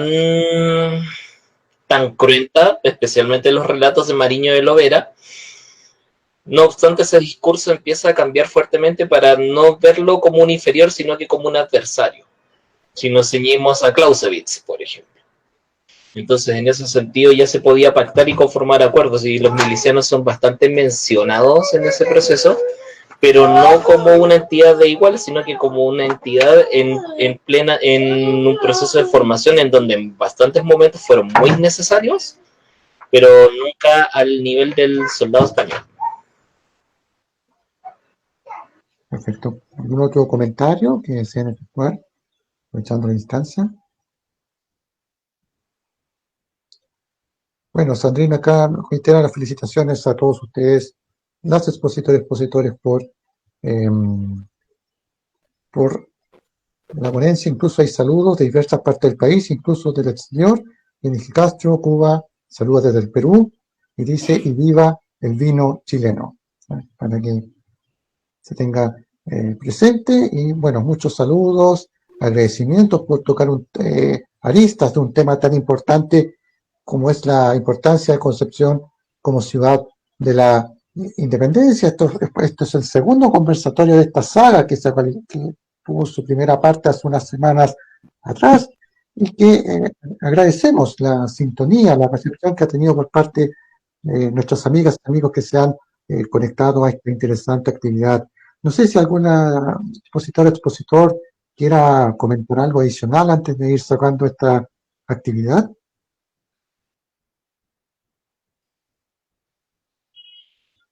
Discúlpenos, Melchor Llosa de Martini. Saludos afectuosos desde la Asociación de Recreación Histórica de Lima, Perú. También está atento a esta actividad y nos felicita por todas estas exposiciones.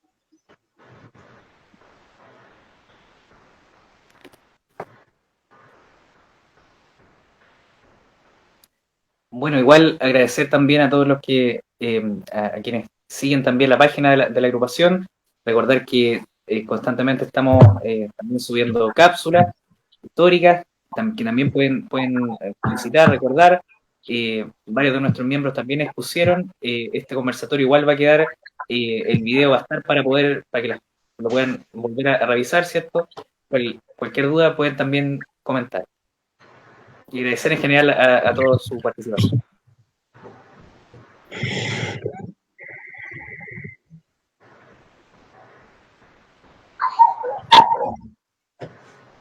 Me sumo a los agradecimientos a la audiencia que ha escuchado y que se interesa por estos temas, que en Concepción tenemos mucho por contar, ¿verdad?, de nuestra historia, de nuestra identidad, que en el fondo eso es lo que estamos haciendo con esta agrupación, valorizando nuestras raíces, nuestra identidad, digamos, de penquista, y a través, ¿verdad?, de la enseñanza de la historia, ¿ya? Así que muchas gracias a todos los que han participado y nuevamente, ¿verdad?, Francisco, gracias por tu tiempo y tu predisposición y a todos los que han colaborado en este conversatorio, charla.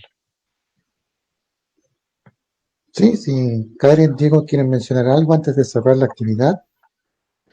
Bueno, en primer lugar, muchas gracias por la invitación y que esperemos que estos temas sean de interés tanto para la gente de la región como para los demás que están integrándose acá, las demás asociaciones, y seguir colaborando en esta buena iniciativa para rescatar la historia regional, hechos que son muy relevantes y que la gente en su mayoría desconoce. Gracias, Karen. Diego.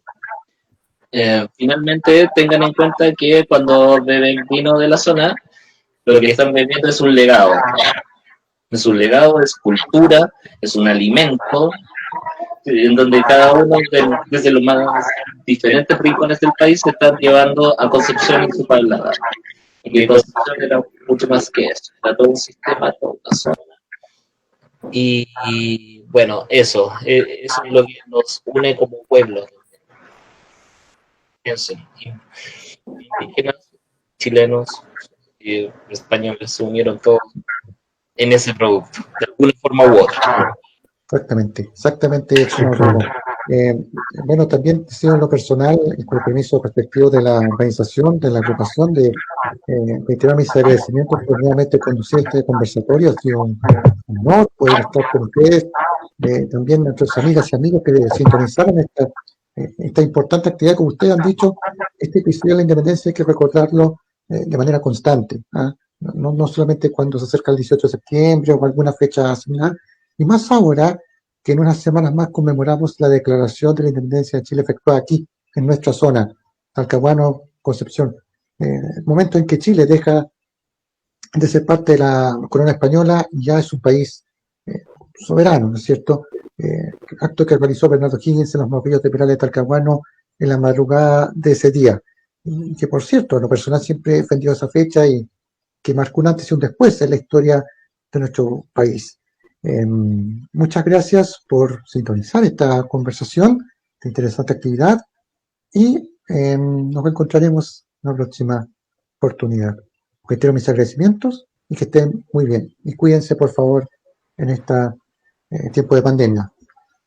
Hasta luego. Muchas gracias. Muchas gracias. Hasta luego, muchas gracias. Hasta luego. Que esté muy bien. Muchas gracias. Adiós. Chao, chao. Que viva la patria.